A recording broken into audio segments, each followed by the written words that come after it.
Hi, this is Stephen Frew. We're doing a series of podcasts. We hope they're something that really helps you about longevity in relationships. And by longevity, I'm not talking about physical longevity, but I am, because what we're doing is going to affect physical longevity, but I'm focusing on relational, intimate connection longevity, so that we have something like the origin when we fall in love and when we're excited and we start this new thing.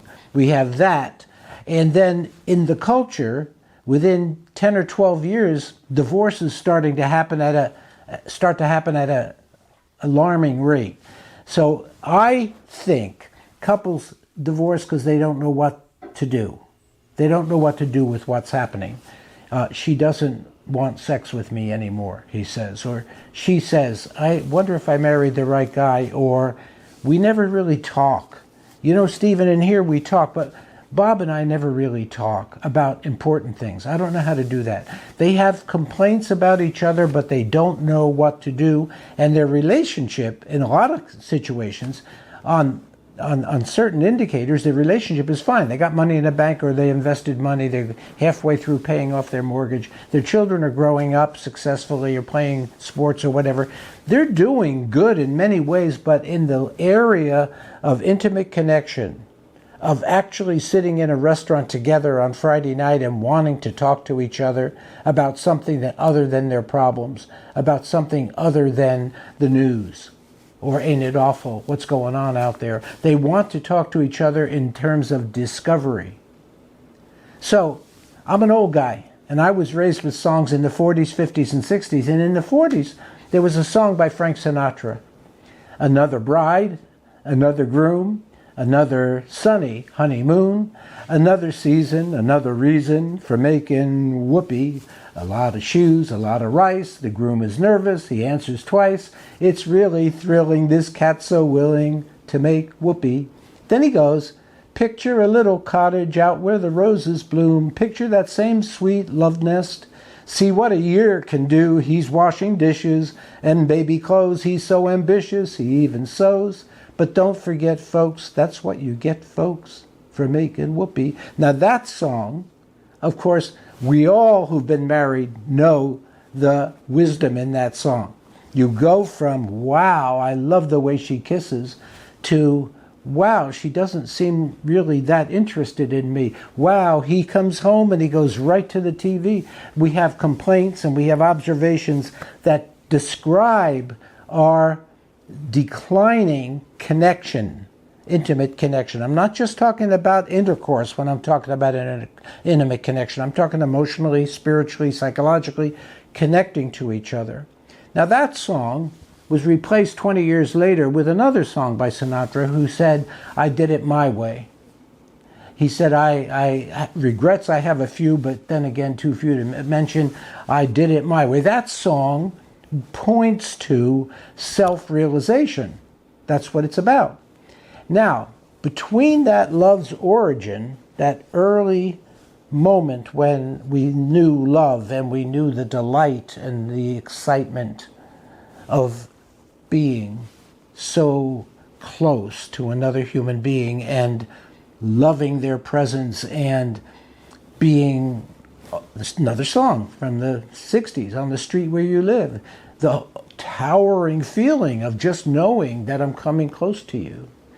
So we go from that to this kind of neutralization, and we call that phase the elemental phase, because it's not all about what's wrong. It's about, in the elemental phase, the first 5, 10, 12, 15 years of marriage, we're building our kingdom. We're taking care of retirement stuff, and we're changing careers, and we're having babies and making sure they go to school and making sure they know how to brush their teeth. Even if we don't have babies, we're still establishing something.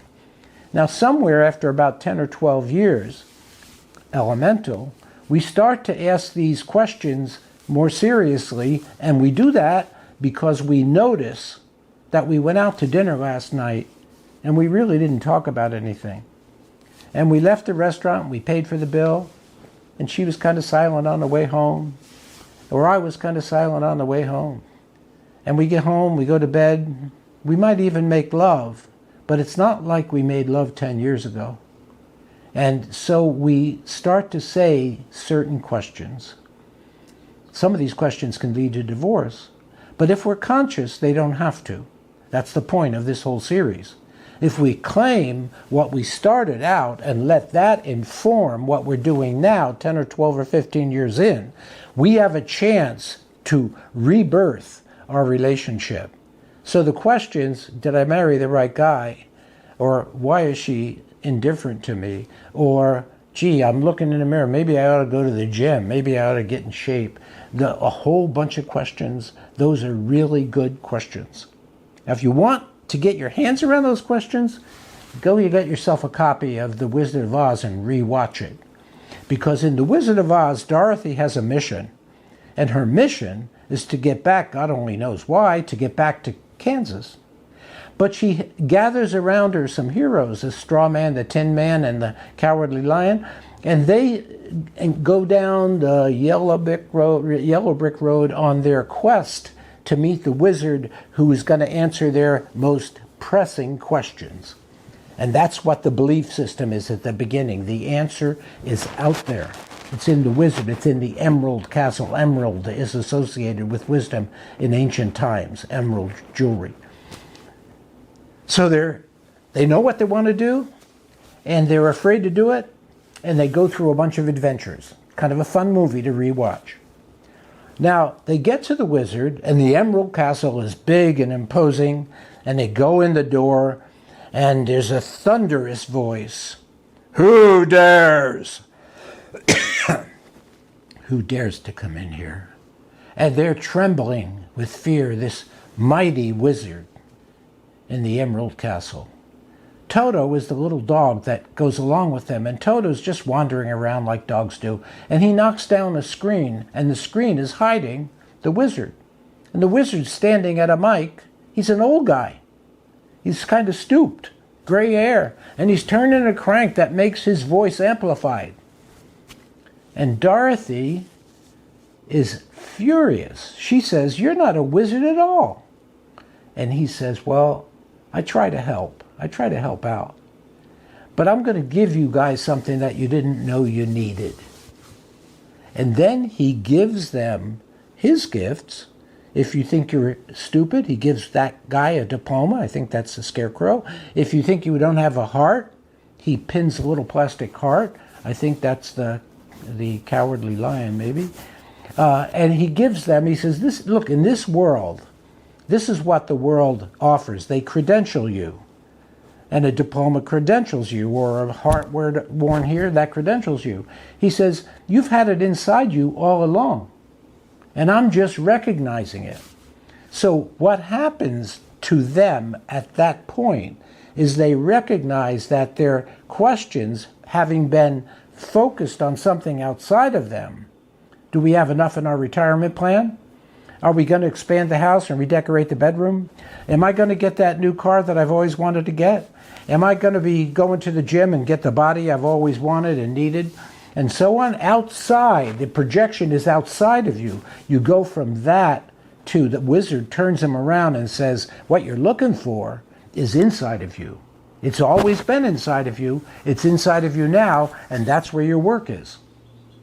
So the attempt to go from love's origin into elemental and doing that well, competently, and we'll have a whole podcast about elemental living. We call it roommates, and there's a lot there that we can talk about. But here we're just brushing over quickly to get to the next phase is transitional, which is the phase of questions. Remember, there are 4 phases to longevity, intimate longevity. There is the elemental phase, the transitional, put in parentheses, the questioning phase, the transformational, which is when you actually hear the call to adventure, and that's going to be the next podcast.